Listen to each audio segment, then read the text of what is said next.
Hello friends, welcome to Riya's Kitchen Vibes. ഇന്നത്തെ recipe സദ്യകളിലെ പ്രധാനപ്പെട്ട വിഭവമായ ഓലന്റെയാണ്. വൻപയറും കുമ്പളങ്ങയും ചേർത്ത് തയ്യാറാക്കുന്ന ഈ വിഭവം എങ്ങനെ രുചികരമായി എളുപ്പത്തിൽ തയ്യാറാക്കിയെടുക്കാമെന്ന് നോക്കാം. ആദ്യം തന്നെ ഈ കുമ്പളങ്ങ ഒന്ന് വേവിച്ചെടുക്കണം. അതിനുവേണ്ടി ഞാൻ തൊലി കളഞ്ഞ് ഇതുപോലെ ചെറിയ കഷ്ണങ്ങളായിട്ട് അരിഞ്ഞെടുത്തിട്ടുണ്ട്. കഷ്ണങ്ങളുടെ വലിപ്പം നിങ്ങൾക്ക് തീരുമാനിക്കാം. ഇച്ചിരൂടെ വലുതായിട്ട് വേണേലും അരിയാവുന്നതാണ്. ഇതൊരു മീഡിയം സൈസ് കുമ്പളങ്ങയാണുള്ളത്. മുഴുവൻ ഞാൻ എടുത്തിട്ടുണ്ട്. ഇതൊരു പാനിലേക്ക് ഇട്ട് ആദ്യം തന്നെ ഞാൻ ഉപ്പ് ചേർത്ത് കൊടുക്കുകയാണ്. ഒന്ന് ഇളക്കി കൊടുക്കാം. ഇതിലേക്ക് 1 കപ്പ് രണ്ടാം പാൽ ഒഴിച്ചു കൊടുക്കുന്നുണ്ട്. ഞാനിവിടെ രണ്ടാം പാലിലാണ് ഇത് വേവിച്ചെടുക്കുന്നത്. 2 പച്ചമുളക് കൂടെ നീളത്തിൽ കീറിയത് ഇട്ട് കൊടുക്കുന്നുണ്ട്. ഓലന് സാധാരണ പച്ചമുളക് ഇങ്ങനെ തന്നെയാണ് ഇടുന്നത്. ഇനി ഇതൊന്ന് അടച്ചു വെച്ച് വേവിച്ചെടുക്കാം. മീഡിയം ഫ്ലെയിമിൽ വെച്ചാൽ മതിയാവും.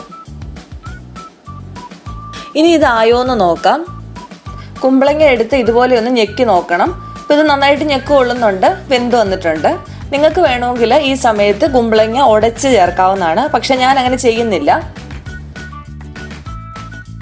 ഇനി ഇതിലേക്ക് വേവിച്ച് വെച്ചിരിക്കുന്ന വൻപയർ ചേർത്ത് കൊടുക്കാം. ഞാനിത് തലേന്നേ കുതിർത്ത് വെച്ചിരുന്ന പയറാണ്. 3/4 കപ്പ് പയറാണ് എടുത്തിരിക്കുന്നത്.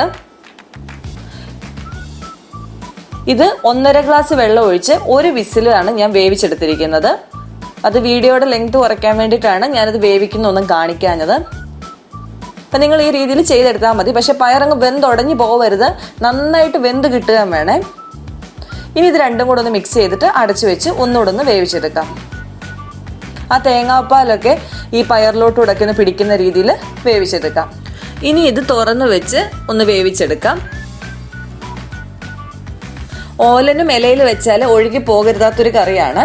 അതുകൊണ്ട് ഈ തേങ്ങാപ്പാലൊന്ന് കുറുക്കിയെടുക്കണം. ഇപ്പൊ തേങ്ങാപ്പാൽ വറ്റി കുറുകി വന്നിട്ടുണ്ട്.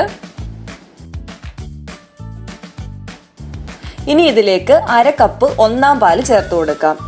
നന്നായിട്ട് ഇളക്കി യോജിപ്പിക്കാം. ഒന്നാം പാല് ചേർത്ത് കഴിഞ്ഞാൽ പിന്നെ കറി തിളക്കരുത്, ഒന്ന് ചൂടായി വരികയേ ചെയ്യാൻ പാടുള്ളൂ. ഞാനിവിടെ തേങ്ങാപ്പാൽ എടുത്തിരിക്കുന്നത് 1 തേങ്ങയിൽ 1/2 കപ്പ് വെള്ളം ഒഴിച്ച് അത് മിക്സിയിൽ അടിച്ച് പിഴിഞ്ഞെടുത്തതാണ് ഒന്നാം പാല്. അതേ തേങ്ങയിൽ തന്നെ 1 കപ്പ് വെള്ളം ചേർത്ത് വീണ്ടും മിക്സിയിൽ അടിച്ച് പിഴിഞ്ഞെടുത്തതാണ് രണ്ടാം പാല്. ഇങ്ങനെയാണ് തേങ്ങാപ്പാൽ എടുക്കുന്നത്. ഇപ്പോൾ ഇതായി വന്നിട്ടുണ്ട്. ഇനി ഫ്ലെയിം ഓഫ് ചെയ്യാം. ഇതിലേക്ക് 1 ടേബിൾ സ്പൂൺ വെളിച്ചെണ്ണ ഒഴിച്ചു കൊടുത്തിട്ടുണ്ട്. 2 തണ്ട് കറിവേപ്പിലയും കൂടെ ചേർത്തിട്ടുണ്ട്.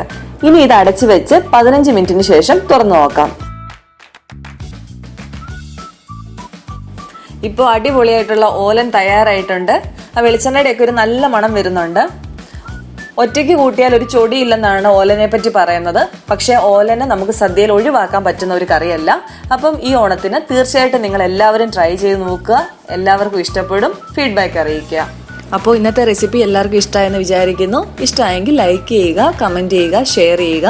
പിന്നെ നമ്മളുടെ ചാനൽ ആരെങ്കിലും സബ്സ്ക്രൈബ് ചെയ്തിട്ടില്ലെങ്കിൽ പ്ലീസ് സബ്സ്ക്രൈബ്. ഇനി ഒരു അടിപൊളി ഡിഷുമായിട്ട് നമുക്ക് കാണാം. Thanks for watching.